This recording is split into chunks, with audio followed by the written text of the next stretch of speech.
Bismillahirrahmanirrahim. Assalamualaikum warahmatullahi wabarakatuh. Selamat siang, selamat pagi, selamat sore, selamat malam bagi siapapun yang menonton video YouTube saya pada hari ini.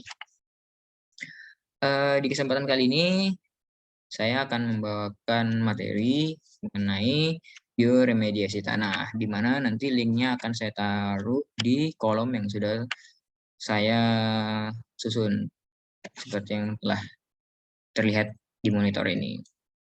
Oke, tapi sebelum mulai presentasi, izinkan saya memperkenalkan diri. Perkenalkan, saya Reza Nuriman Abadi, NIM 114200034 dari kelas Ilmu Tanah B, Angkatan Teknik Lingkungan 2020, Veteran Jakarta.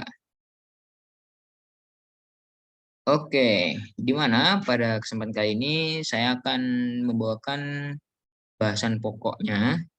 Pertama, nanti saya akan jelaskan sedikit mengenai latar belakangnya. Selanjutnya, arti bioremediasi itu apa sih? Terus, metode yang dipakai itu apa? Mana, hasilnya gimana, dan kesimpulannya apa? Nah, di sini sedikit intermezzo saja.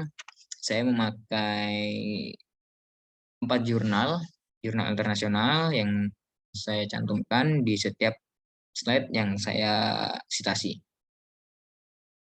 Oke, kita masuk ke pertama, latar belakang. Nah, latar belakangnya itu apa?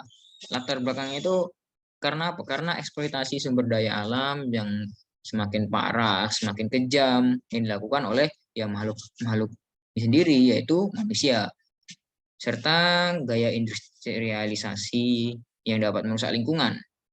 Dengan merusak lingkungan itu kan konsepnya banyak, bisa mencemari udara, air, dan di sini saya akan membahas mengenai yang tanah ya.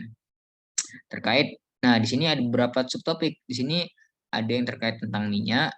Nah, terus sama meningkatnya kontaminasi tanah dengan logam berat beracun menjadi ancaman utama bagi lingkungan. Nah, tetapi karena adanya ini kontaminasi dan lain-lain, ini menjadi perhatian khusus bagi para ilmuwan yang berada di bidangnya. Tentunya ya sangat baik. Oleh karena itu, nah perlu sistem yang menangani hal tersebut yang basisnya alami. Apa sistemnya basisnya alami? Yaitu ini, apa itu bioremediasi? Nah, menurut ahli, bioremediasi itu adalah teknik alami, ramah lingkungan, dan berkelanjutan yang sangat direkomendasikan untuk pengobatan toksikan lingkungan tanpa menghasilkan polutan sekunder ataupun yang memiliki efek bahaya. Tetapi sedangkan menurut Digital Library AMPL, di websitenya ini ada www.ampl.or.id. Bioremediasi merupakan upaya pengembalian baku mutu lingkungan yang tercemar dengan cara menggunakan mikroorganisme untuk mengurai bahan pencemarnya. Oke, next. Di kesempatan kali ini ada beberapa metode nih yang dipakai. Metodenya ini urut nih, dari 1 sampai 10. Pertama, kita harus tahu situsnya itu apa. Jadi kita tahu wilayahnya itu di mana, dulunya itu apa, sekarang jadi apa, berapa lama waktunya sampai terjadi situs tersebut. Nah, kalau sudah kita tahu lokasinya, kita bakal tahu nanti kita deskripsikan titik lokasi yang lebih detail lagi, yaitu tanahnya. Nah, di tanahnya nanti kita melihat ini tanahnya gampang erosi kah atau bagaimanakah, subur atau enggak, padat apa tidak. Nah, seperti itu nanti bakal diketahui. Nah, kalau sudah diketahui dari sifat-sifat dan sifat tanahnya, nanti kita bakal tahu proses bioremediasi tanah mana sih yang cocok untuk hal tersebut. Nah, kalau sudah itu kita kumpulkan dan kita siapin nih tanahnya nih. Kira-kira berapa hektar, berapa meter, atau berapa persegi nih yang kita pakai untuk bioremediasi ini. Kita ukur itu semuanya, kita nah, sudah dapat, terus disiapin tanahnya yang sudah kita hitung tadi. Nah, tapi kita perlu ingat saat kita menyiapkan tanah, itu ada namanya metode analisis. Nah, di analisis ini kita harus tahu juga tentang curah hujannya bagaimana, apakah daerah tersebut itu kena gampang terjadi pergerakan massa tanah dan sebagainya. Nah, baru nanti bakal ada yang namanya penilaian kepadatan massa. Nah, setelah itu kita bisa nih deskripsikan. Kalau misalnya pakai tanaman, kita bisa tahu kira-kira tanaman apa sih yang cocok di daerah tersebut. Kira-kira bagaimana sih? Apakah misalnya di daerah pesisir, wah mungkin biasanya pakai mangrove bisa. Kok di daerah yang dataran tinggi, mungkin nanam teh bisa. Wah, itu kan tanaman-tanaman yang cocok untuk di setiap daerahnya. Jadi menyesuaikan nih daerahnya, tanaman mana yang cocok dengan tanahnya tersebut. Terus kita ukur kira-kira dari lahan yang telah tadi kita tentukan, kita kumpulkan, kita siapkan, kira-kira eh, berapa banyak sih tanamannya yang kita perlukan untuk mengisi dari slot bioremediasi ini. Ini misalnya menggunakan tanah ya. Nah, kalau sudah kita statistik ini kira-kira sudah tepat apa belum dari apa yang kita lakukan ini. Kalau misalnya belum tepat ya direvisi, diperbaiki untuk kedepannya lebih baik lagi. Nah, hal ini saya ngambil dari jurnalnya Pak Torlop tahun 2021. Nanti saya cantumkan di akhir mengenai citasinya.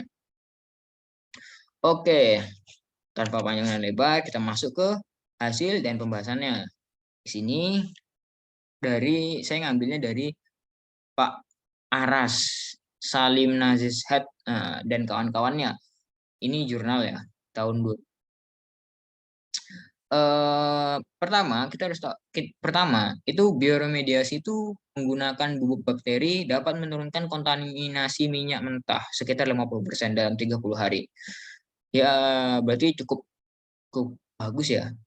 Kalau misalnya kita lakukan selama 2 bulan mungkin bisa habis ya. Kan 50-50 mungkin semaksimalnya seperti itu. Tapi kita kembalikan lagi kepada situasi dan kondisi pada saat terjadinya proses ini bioremediasi. Terus yang selanjutnya, pencemaran minyak mentah menurunkan SSA tanah dan reaksi air dengan partikel lempung yang menyebabkan naiknya batas plastis tanah sehingga menurunkan indeks plastisitas sekitar 32,26%. Ya, kurang lebih seperti itu.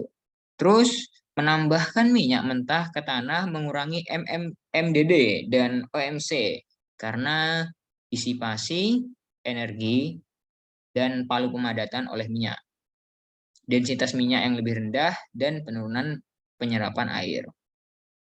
Selanjutnya, kontaminasi minyak itu dapat menurunkan kekuatan geser, kohesi, dan sudut gesekan internal tanah yang mungkin terkait dengan efek pelumasan minyak dan penurunan konstanta dielektrik. Dan yang terakhir itu bioremediasi ini mengakibatkan penurunan tekanan dan pembekakan serta pembengkalan tanah dan juga dapat meningkatkan penurunan tanah.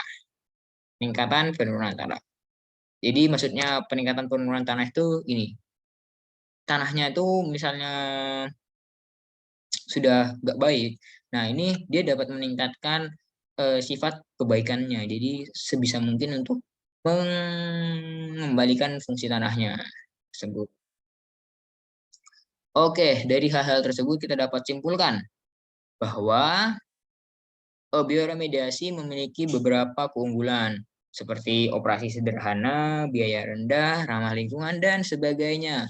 Ini telah menjadi teknologi prospek saat ini yang memperbaiki tanah dan terkontaminasi zat lain dibandingkan dengan metode fisik maupun metode kimia. Bioremediasi juga merupakan fokus utama penelitian di masa depan karena sifatnya berkelanjutan.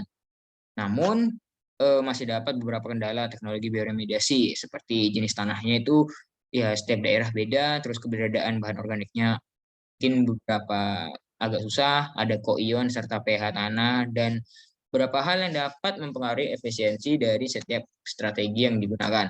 Dalam rangka penerapan teknologi bioremediasi untuk pengendalian tanah tercemar, misalnya uranium di masa mendatang, ada penerapan yang bisa diambil nih. menurut Pak Chong Hui Cheng, nah, dan kawan-kawannya pada tahun 2001 itu ada teknologi restorasi taman, ada teknologi perbaikan mikroba, terus ada teknologi remediasi gabungan antara tanaman dan mikroba. Mungkin, nah ini daftar pustaka yang saya citasi. Mungkin ini saya ada dari Pak Chong Hui, Pak Torlok, Sadia, sama Pak Aras yang bisa kita lihat sama-sama. Oke, mungkin ini saja yang dapat saya sampaikan. Kurang lebihnya mohon dimaafkan. Jika ada salah kata dan salah yang saya sebutkan, mohon koreksinya karena kita sama, mungkin saya sama-sama, saya masih belajar. Harap direvisi untuk lebih baik lagi. Wassalamualaikum warahmatullahi wabarakatuh. Terima kasih.